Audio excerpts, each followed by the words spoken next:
함께 하나님 말씀 보겠습니다. 신약성경 디모데후서 3장 14절에서 16절까지 말씀입니다.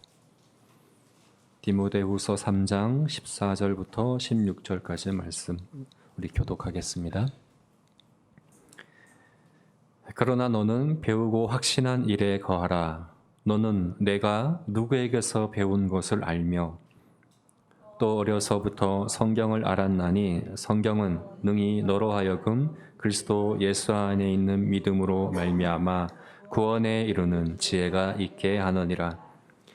모든 성경은 하나님의 감동으로 된 것으로 교훈과 책망과 바르게 함과 의로 교육하기에 유익하니 이는 하나님의 사람으로 온전하게 하며 모든 선한 일을 행할 능력을 갖추게 하려 함이라.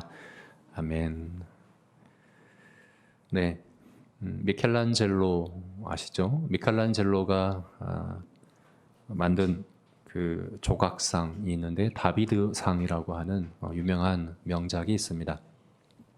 이 다비드상은 대리석을 깎아서 만들었다고 합니다.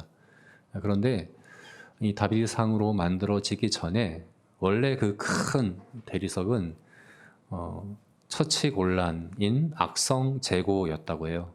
그 상점에서 너무나도 큰데 팔리지도 않고 근데 자리는 많이 차지하고 어떻게 할 수 없는, 그래서 미켈란젤로가 그것을 가져간다고 할 때 고맙다고 공짜로 줬다고 그래요.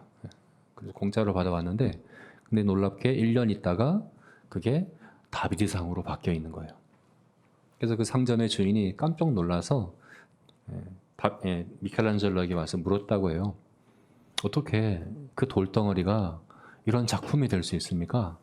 그랬더니 대답하기를 필요 없는 부분만 깎아내면 됩니다. 이렇게 대답을 했다고 그래요. 다비드상이 아닌 필요 없는 부분만 깎아내면 다비드상이 남겠죠. 그죠? 맞는 얘기잖아요. 근데 일반인은 못하죠. 똑같은 재료를 주고 똑같은 그런 장비를 주고 해봐라 그러면 못하잖아요. 왜 못할까요? 필요 없는 부분이 뭔지 몰라서 그런 것 아니겠습니까? 전문가와 비전문가의 차이는 그건 것 같아요. 어디가 필요한 부분이고 어디가 필요 없는 부분인가를 정확히 아는 거죠. 모든 분야에서 그런 것 같습니다. 이런 조각에 있어서도 뿐만 아니라 우리가 미용실에 간다 그러면 미용사들은 가위로 이렇게 하는데 나중에 보면 예쁘게 다듬어져 있죠. 그죠? 우리는 못하는데 이미 마음속에 그 완성된 그 그림이 있는 거죠. 그 구상에 따라서 필요 없는 부분만 잘 다듬으면 되는 거예요. 미켈란젤로가 그 대리석을 봤을 때 다비드상이 이미 마음의 구상이 있었고 그 구상을 따라서 필요 없는 부분만 깎아 나간 거예요. 그랬더니 그런 아름다운 작품이 된 것입니다. 하나님은 오늘 본문 말씀에 15절 말씀에 나온 것처럼 우리를 구원에 이르게 하십니다. 하나님은 구원에 있어 전문가십니다. 하나님을 우리가 비전문가처럼 생각하면 안 됩니다. 하나님은 정확히 아십니다. 불필요한 부분과 필요한 부분을. 구원을 우리가 세 가지 측면으로 나눠본다면 그렇잖아요. 칭의와 성화와 영화. 칭의라는 것은 하나님의 법정에서 이루어지는 구원이죠. 우리와는 상관없이 우리가 예수 그리스도에 연합되면 그리스도의 의와 그리스도의 순종, 그리스도의 심판받으신 그 공로를 우리에게 전가시켜서 우리를 의롭다라고 여기셔요. 그래서 칭의라는 이 구원의 측면에서 보자면 우리는 변한 게 없어요. 나는 그대로예요. 나는 예수님 믿고 거듭났다고 하는데 나는 별로 변한 게 없어. 근데 하나님 편에서는 완전히 달라졌죠. 우리를 전에는 심판받아야 될, 그죠? 진노하시고 심판하셔야 될 원수로 여기셨다라고 성경에 표현되어 있는데 칭의를 통해서 이제는 사랑하는 자기 백성으로 예수 그리스도만큼이나 기뻐하시고 사랑하시는 자녀로 여기시는 완전히 달라진 이게 칭의의 구원입니다. 그리고 영화는 뭡니까? 예수님이 다시 이 땅에 오실 때 예수님 재림하실 때 우리 몸과 영혼이 영화롭게 되는 거예요. 완전하게 되는 거예요. 구원이 완성되는 거예요. 그건 장차 있을 일입니다. 우리는 그 칭의와 영화 사이에 성화의 과정 가운데 있는데 이것도 구원입니다. 이것은 점진적으로 조금씩 내가 변해가는 거거든요. 하나님은 우리를 그렇게 변화시키고 계세요. 우리 안에서 마치 미켈란젤로가 대리석을 깎아서 아름다운 작품을 만들어 가듯이 예수 그리스도의 형상을 구상하시고 그 형상을 닮아가도록 우리 인격과 성품 그리고 우리의 행위, 우리의 삶 곳곳을 다듬고 계시죠. 그게 우리 성도들의 지금 구원받은 성도들의 우리들의 상황입니다. 그것을 오늘 17절 말씀에서는 결국 어떻게 하실 거냐 할 때 하나님의 사람으로 온전하게 하며 모든 선한 일을 행할 능력을 갖추게 하는 이게 성화거든요. 온전하게 하고 선한 일을 행할 능력을 갖추고 온전함은 우리 인격과 성품에 대한 것이라고 하면 모든 선한 일을 행할 능력은 우리 관계에 대한 거예요. 결국 우리 성화는 우리 내면의 인격과 성품에 있어서의 변화와 우리 수평적인 이웃과의 관계에 있어서의 변화 이것이 결국 우리의 성화거든요. 수평적 차원에서의 새 사람이 되어가는 것 이것은 우리 내면과 우리 외면이 이렇게 바뀌어져 가는 건데 이렇게 하시겠다는 거예요. 그런 구상을 이미 갖고 계시다는 거예요. 그래서 우리 안에서 깎고 계세요. 불필요한 부분, 이거 필요 없는 부분이야 하고 깎아내시는 거예요. 그 깎아내는 것에 대하여 우리 오늘 읽지는 않았지만 3장 1절부터 5절까지 말씀 보게 되면 20가지로 쫙 나열하고 있어요. 한번 읽어보겠습니다. 너는 이것을 알라. 말세에 고통하는 때가 이르러 사람들이 자기를 사랑하며 돈을 사랑하며 자랑하며 교만하며 비방하며 부모를 거역하며 감사하지 아니하며 거룩하지 아니하며 무정하며 원통함을 풀지 아니하며 모함하며 절제하지 못하며 사나우며 선한 것을 좋아하지 아니하며 배신하며 조급하며 자만하며 쾌락을 사랑하기를 하나님 사랑하는 것보다 더하며 경건의 모양은 있으나 경건의 능력을 부인하니 이 같은 자들에게서 내가 돌아서라. 지금 말세에 20가지나 나열하고 있어요. 말세에 사람들이 이와 같을 것이다. 자기를 사랑하고 돈을 사랑하고 자랑하고 교만하고 제가 생각할 때 이것은 이 20가지가 2절까지는 온전하게 하며에 주로 해당하는 것 같고 3절부터 그 이하는 선한 일을 행할 능력을 갖추게 하는 것에 해당하는 것 같아요. 이렇게 명확하게 구분되지는 않지만 제가 볼 때 그런 것 같습니다. 결국 우리가 온전하게 되는 것, 우리가 선한 일을 행할 능력을 갖추는 것, 이거는 깎아내는 거죠. 우리 안에 깎아내야 될 부분들이 많아요. 지금 바울이 디모데에게 이런 사람에서 내가 돌아서라. 이것을 우리말 성경은 멀리해라 라고 번역을 했는데 이거는 정말 그들 가는 교제도 하지 말고 그들을 멀리하고 이런 얘기가 아니에요. 그런 사람들을 멀리해라. 이거는 이제 바울이 디모데서 목회 서신으로 준 거기 때문에 멀리하라는 걸 치리하라는 건데 그럼 교회 안에 누가 남겠습니까? 그런 얘기가 아니거든요. 그들을 본받지 말라는 얘기고 사실 이것이 디모데 안에도 있는 것들이에요. 우리 안에도 다 이런 것들이 있지 않습니까? 그죠? 우리 안에 이런 것들이 깎여져 나가야 됩니다. 이런 것들이 깎여져 나가고 마치 조각하듯이 날카롭게 예리하게 조각해 나가듯이 이런 것들을 깎아 나가고 지킬 것은 지키고 세울 것은 세우고 이렇게 다듬어 나가는 그런 이제 구원을 지금 현재 우리가 이뤄가고 있다는 거예요. 아까 20가지 마지막이 뭡니까? 경건의 모양은 있으나 경건의 능력은 부인하는 자니. 결국 경건의 능력이라는 건 변화의 능력입니다. 겉으로 볼 때는 사람들이 볼 때는 그럴듯한 그런 경건의 기술들은 갖춰갈 수 있어요. 남들 하는 만큼 기도도 하고 남들 하는 만큼 교회도 다니고 남들 하는 만큼 헌금도 하고 남들 하는 만큼 성경 지식도 쌓아가지만 인격과 삶은 안 변하고 사람들과의 관계 안에서 선을 행하는 능력은 조금 더 갖추지 못하고 그거는 구원을 이뤄가는 게 아니라는 거예요. 구원을 이뤄가는 것은 변화의 능력입니다. 그 변화가 있어야 합니다. 내 인격 안에 그리고 우리 관계 가운데 그리고 이것을 하나님이 하신다는 겁니다. 그럼 이것을 어떻게 구체적으로 어떻게 하시냐 할 때 성령께서 성경을 통해 우리와 함께 이렇게 요약해 볼 수 있어요. 우리가 성화되는 과정은 어떻게 되느냐? 성령께서 하십니다. 근데 성경을 통해서 하십니다. 그리고 여기는 우리들의 역할도 있습니다. 그래서 우리와 함께 이 일을 하신다 하는 겁니다.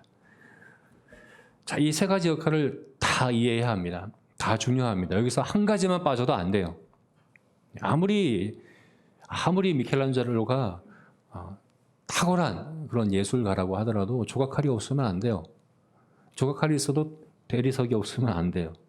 그죠? 대리석만 있으면 안 돼요. 또 이 세 가지가 다 갖춰져야 하는데 성령께서 하셔야 하고 성경을 통해서 이루어져야 하고 그리고 우리들의 역할과 책임도 반드시 있어야 한다. 네. 이것을 오늘 본문 말씀이 아주 잘 이야기해 주고 있습니다. 먼저 성령의 역할을 오늘 본문에서 이야기해 주고 있는데요. 이것은 간단히 어떻게 이야기하고 있냐면 16절 말씀에 이렇게 되어 있죠. 모든 성경은 하나님의 감동으로 된 것으로, 하나님의 감동으로 되었다. 이 감동, 하나님의 감동이란 이 말의 뜻이 뭐냐 하면 문자적인 의미는 하나님의 숨, 하나님의 호흡 그런 의미예요.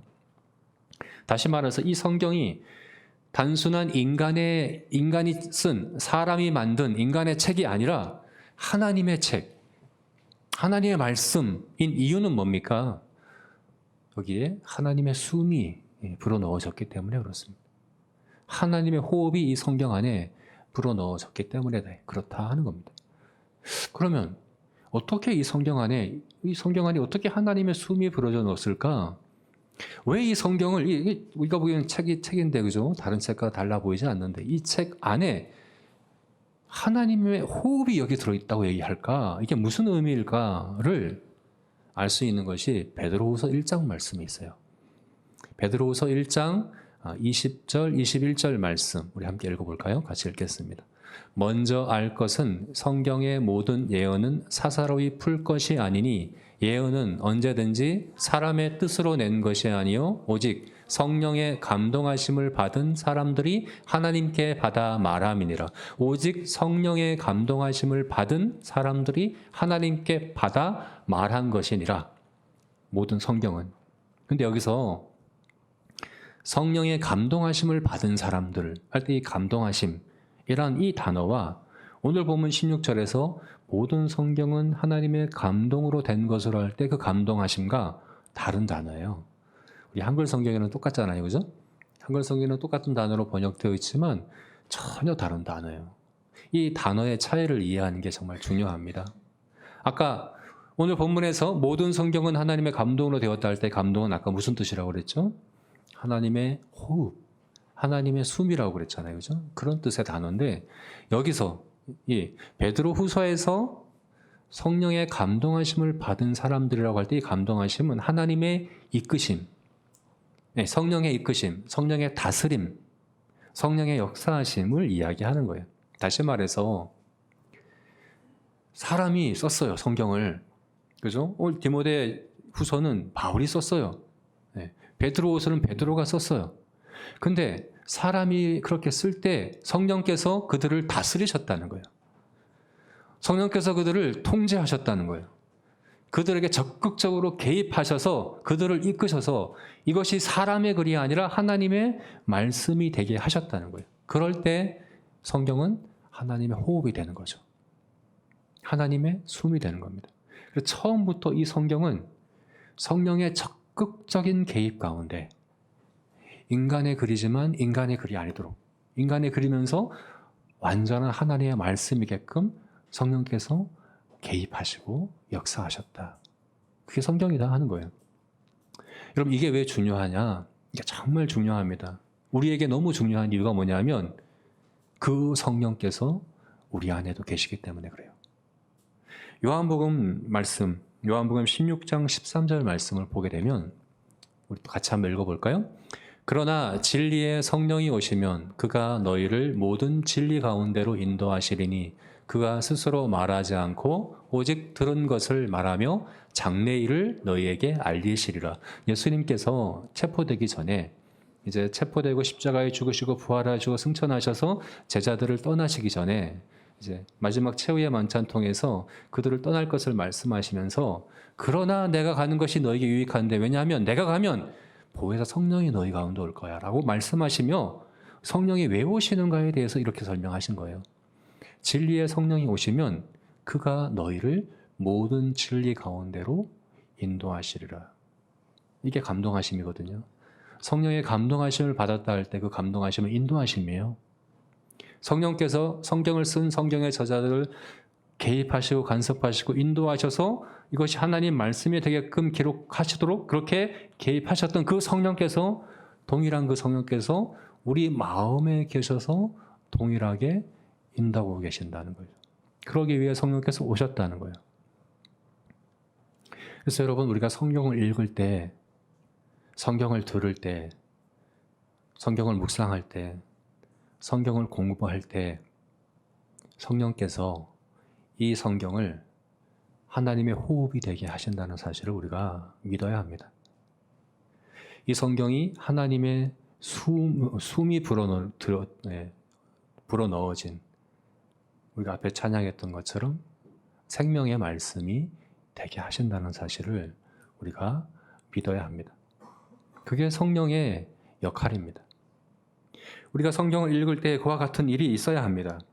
누가복음 24장 말씀을 보게 되면 누가복음 24장에 예수님이 부활하셔서 엠마오 마을로 가던 두 제자를 만나셔서 그들에게 성경을 풀어주셨어요. 그러자 그들이 이후에 이렇게 얘기해요. 그들이 서로 말하기를 길에서 우리에게 말씀하시고 우리에게 성경을 풀어주실 때에 우리 속에서 마음이 뜨겁지 아니하더냐. 우리 마음이 뜨겁지 아니하. 예수님이 성경을 풀어주실 때 마음이 뜨거웠다는 거예요. 근데 이 뜨겁다는 게 그냥 이런 단순한 표현이 아니에요. 이 똑같은 표현이 어디에 쓰이냐 하면 요한계시록을 보게 되면 사단 마귀를 불과 유황에 불타는 그 불 가운데로 던지신다고 할 때 그 불이에요. 활활 타오르는 불이라는 거예요. 무슨 말입니까? 예수님께서 성경을 풀어주실 때 우리 마음이 활활 불타지 않더냐. 그 얘기거든요. 하나님의 호흡이, 하나님의 숨이 불어넣어지는데 어떻게 우리 마음이 그렇게 불타지 않을 수 있겠습니까? 그 일을 위해 성령께서 지금 우리 가운데 역사하고 계시다는 사실을 우리가 믿어야 하는 것입니다.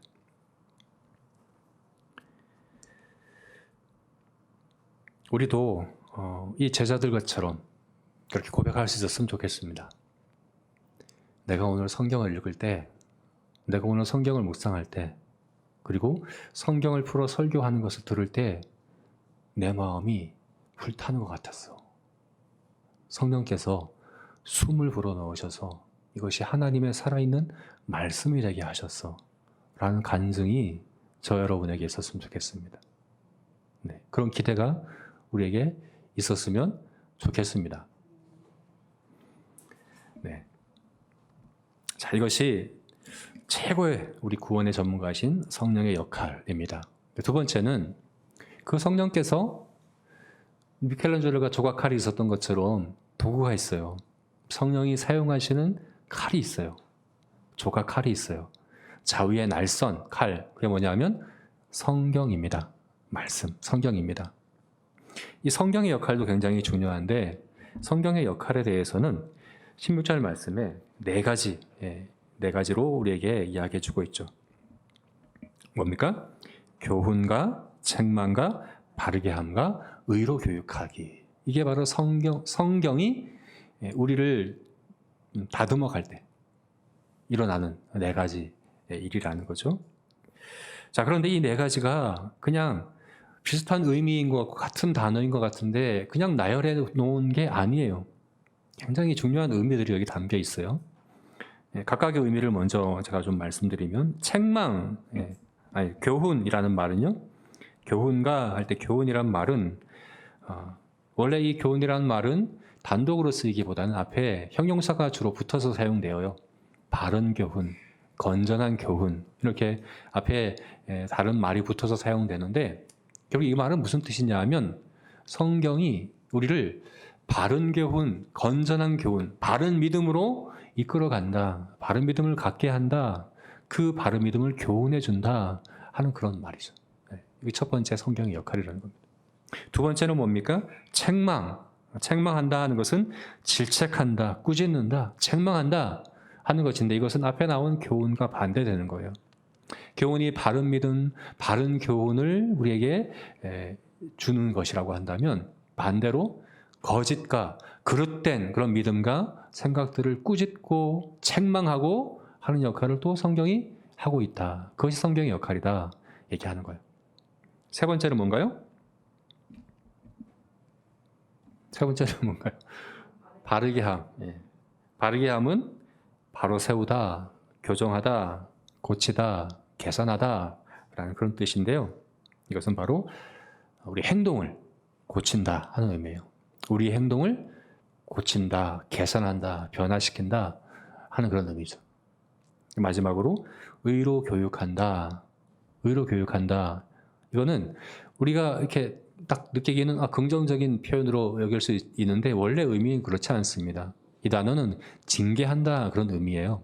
히브리서 12장 말씀에 주께서 사랑하는 아들을 징계한다 할 때 바로 이 단어예요. 징계한다, 벌을 준다 하는 그런 의미예요. 훈계한다, 징계한다 하는 그런 의미거든요. 이것은 잘못된 행동에 대해서, 잘못된 그런 행위와 삶에 대해서 징계하는 그것을 의미하는 거죠. 그래서 교훈과 책망과 바르게 함과 의로 교육함, 사실 보면 다 비슷한 의미잖아요. 그 말이 그 말 같고 비슷한 의미를 그냥 의미 없이 나열해 놓은 것처럼 보이지만 그렇지 않아요. 규칙이 있습니다. 두 가지 규칙을 가지고 이 네 가지를, 이 네 개를 나열해 주고 있습니다. 어떤 규칙인가 하면 첫 번째 규칙은 믿음과 행위입니다. 두 번째 규칙은 긍정과 부정이에요. 믿음과 행위라는 건 뭐냐면 첫 번째와 두 번째는 믿음에 대한 거예요. 세 번째와 네 번째는 행위에 대한 거예요.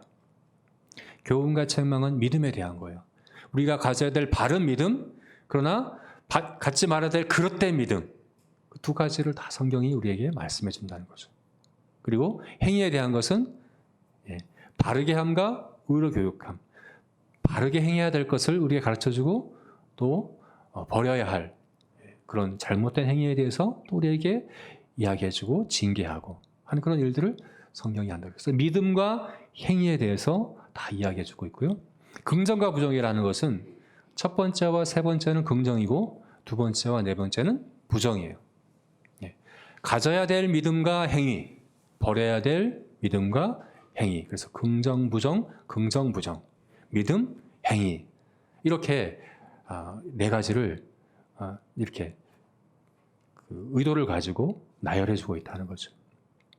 여러분 성경을 통해서 우리가 우리의 믿음이 바르게 세워지고 뿐만 아니라 바른 삶과 행위가 또 성경의 교훈을 따라서 우리가 세워져야 한다 하는 거죠. 믿음만 있고 행위가 없으면 그걸 뭐라고 그러죠? 우리가 죽은 믿음이라고 그러죠. 행위만 있고 믿음이 없으면 그걸 뭐라고 그러죠? 율법주의라고 부르죠. 이것이 결국 경건의 모양만 있고 경건의 능력이 없는 겁니다. 이 둘이 함께 해야 합니다. 바른 믿음이 있으면 그 믿음 때문에 바른 행위가 나오고 바른 행위가 있으면 그 바른 행위로 인해서 바른 믿음이 세워지고 이것이 선순환 과정이 되어져 가는 것이 성화입니다. 그게 바로 우리가 예수 그리스도의 형상을 닮아가는 것입니다. 또 긍정적인 말만 해서는 안 돼요. 긍정적인 말만 하고 나면 기분은 좋겠죠. 그러나 성화되는 것은 아니에요. 경건의 모양만 갖춰지지 능력은 없는 거죠.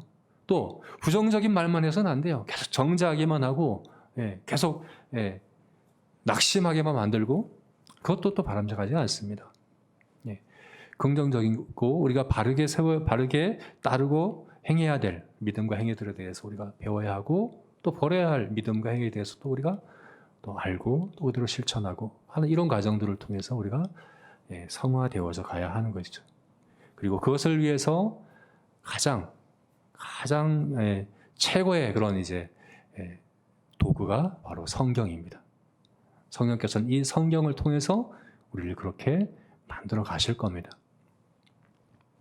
C.S. 루이스가 그런 이제 비유를 든 적이 있어요. 하나님께서는 우리는 하나님께 집을 고쳐달라고 이야기하는데 하나님은 우리의 집을 허무시고 궁궐을 지으신다. 이게 무슨 말이냐면 우리가 집을 고칠 때 이제 인테리어를 하고 집을 조금 고칠 때 이 부분 요 부분만 고쳐주시고 나머지는 손대지 말아주세요 하는 그런 마음으로 우리는 성경을 읽는다는 거예요.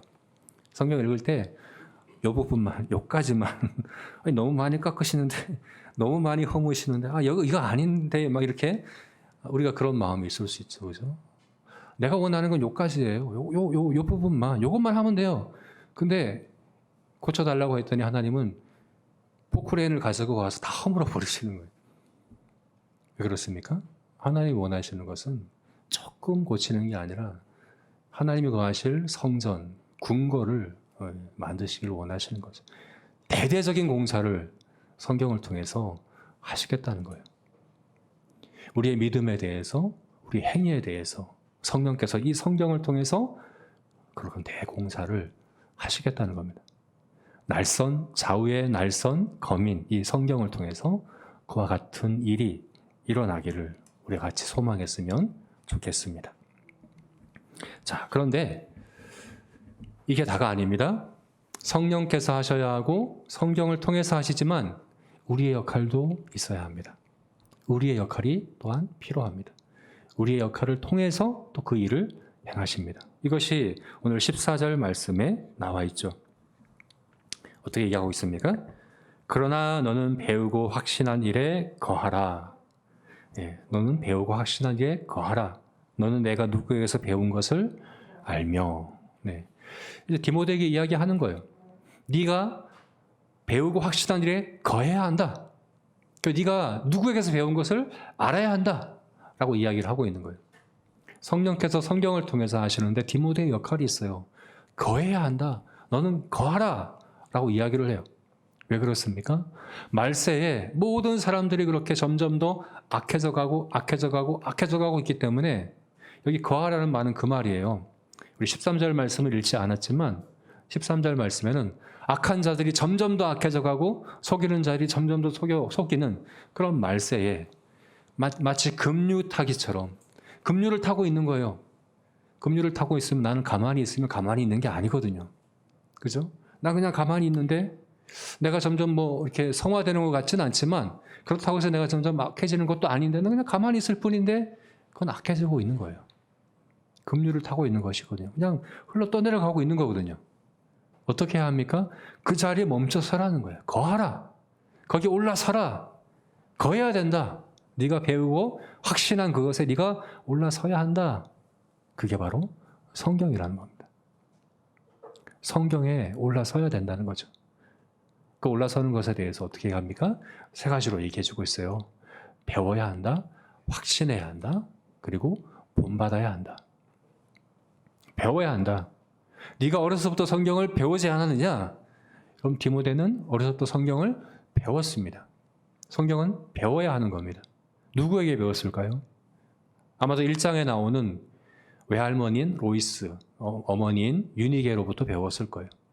그들의 거짓 없는 믿음을 네가 배웠다라고 이야기하고 있는데 디모데의 아버지가 누군지는 성경에 안 나와요. 그래서 아마도 기독교 신앙에 있어서 아버지가 끼친 영향은 없는 것 같아요. 로이스와 유니게, 외할머니와 어머니로부터 어려서부터 배웠어요, 성경을. 이것은 지식적으로 배우는 걸 얘기하는 거예요. 공부하는 걸 얘기하는 거예요. 우리 아이들이 공과를 통해서 성경을 배우는 것처럼 어려서부터 배우는 거예요. 우리가 성경 공부를 통해서 성경 지식을 우리 머리에 쌓잖아요, 그죠? 성경의 지식을, 성경의 내용을 우리 머리에 넣는 거죠. 배우는 거죠. 그런 배움의 과정이 반드시 있어야 하는 겁니다. 우리가 모여서 함께 성경 공부를 하든지 설교를 통해서 배우든지 혹은 개인적으로 성경에 관한 책을 읽고 또 성경에 관한 정보를 찾아보고 또 성경을 직접 읽기도 하고 묵상하기도 하고 그리고 또 궁금한 게 있으면 또 물어보기도 하고 그런 노력들을 반드시 해야 한다는 거죠. 그렇게 하고 있습니까, 여러분? 성경을 읽어야 합니다. 읽고 계십니까? 공부하고 계십니까? 그리고 그때 반드시 필요한 것은 교리입니다. 교리적인 틀이 없으면 안 됩니다.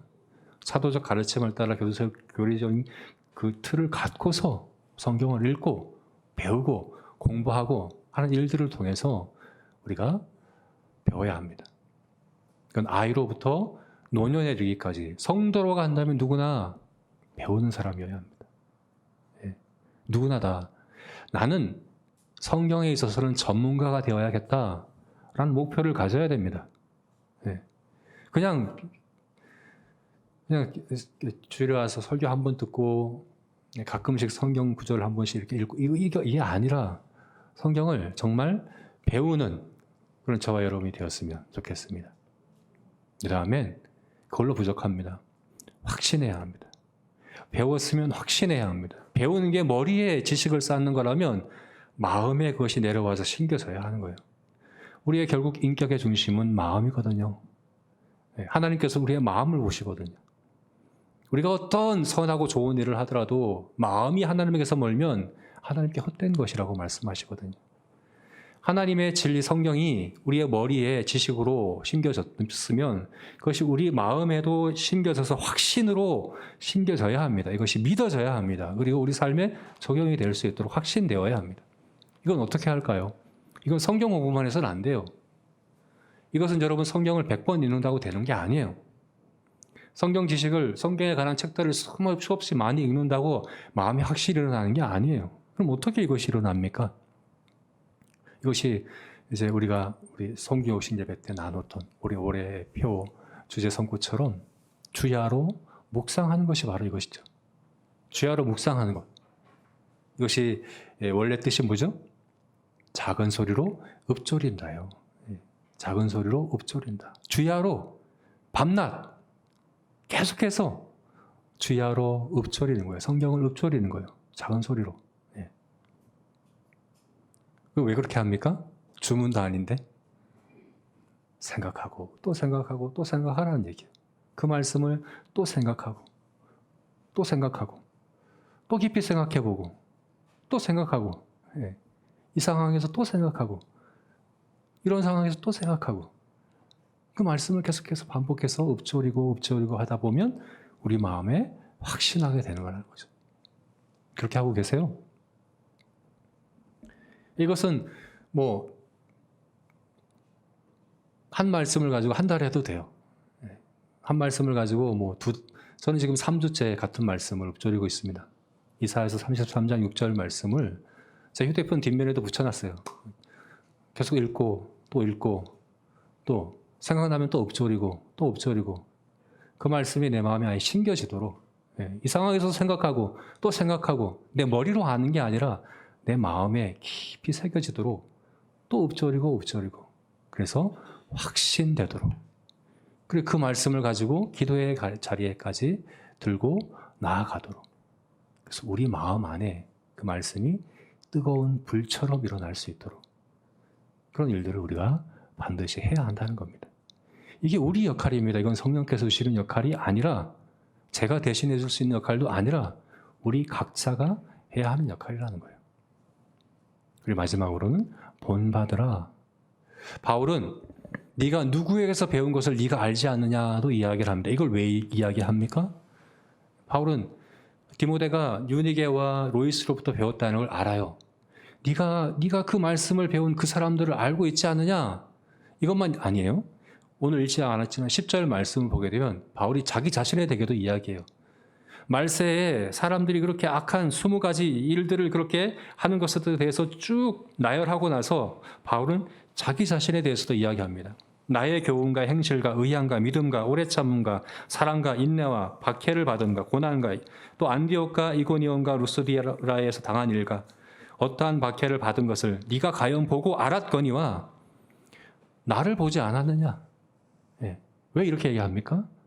본받아야 하기 때문에 그래요. 성경을 배우고 마음에 확신하고 본받고 또 본보기가 되고 그렇게 해야 된다는 거죠. 점점 더 악해 가서 이제 20가지 그 나열된 그 악함이 세상에 점점 더 가득해질 것인데 그런데 나를 봐라. 나를 보고 본받아라. 이렇게 이야기해 줄 수 있어야 합니다. 그리고 우리가 본받을 사람이 있어야 합니다. 우리 제자교회가 그랬으면 좋겠어요. 본받을 만한 그런 사람들이 우리 옆에, 우리 주변에 있었으면 좋겠습니다. 내가 그 사람이 되었으면 좋겠습니다. 우리 아이들에게 가르칠 때 네가 성경을 머리에 지식으로 배우고 그걸 마음에 확신했으면 이제 나를 봐. 나를 본받으면 돼. 라고 이야기할 수 있는 그런 우리 제자교회 공동체가 되었으면 좋겠습니다. 네, 이것이 바로 우리의 성화의 과정입니다. 성령은 우리를 다듬으시는데 최고의 전문가십니다. 최고의 전문가이신 성령께서 우리의 구원을 이루고 계십니다. 성경은 우리를 다듬는 데 있어서의 최고의 조각칼입니다. 좌우의 날선 검과 같고 우리 혼과 영과 심령과 골수를 찔러 쪼개시는 하나님의 숨, 하나님의 호흡인 성경. 최고의 전문가, 최고의 조각칼이 준비되어 있습니다. 근데 여기서 끝나는 게 아니라 우리가 거기에 참여해야 합니다. 우리를 부르십니다. 네가 성경을 배워라. 네가 성경을 확신해라. 네가 성경을 행해라. 라고 말씀하십니다. 다비드상에 있어서 조각칼은 사실 제일 중요한 게 뭐예요? 대리석이 중요한 게 아니잖아요. 그죠? 조각가와 조각칼이 중요했는데 사실 우리가 하는 일이 전체에 있어서는 큰 일이 아니지만 근데 그럼에도 불구하고 우리가 그렇게 할 때 성령께서 우리에게 역사하시겠다고 약속하신 것을 우리가 믿어야 합니다. 자, 저와 여러분이 돌과 같은 우리의 마음을 그렇게 빚으시고 우리의 삶을 변화시키실 것을 소망하는 가운데 성령께서 성경을 통해 우리를 변화시킬 것을 소망하며 성경을 배우고 본받고 또 확신하는 일에 힘써 부지런히 성실하게 행하기로 다시 한번 다짐하고 결심하고 또 행하는 저와 여러분이 되었으면 좋겠습니다. 같이 기도하시겠습니다.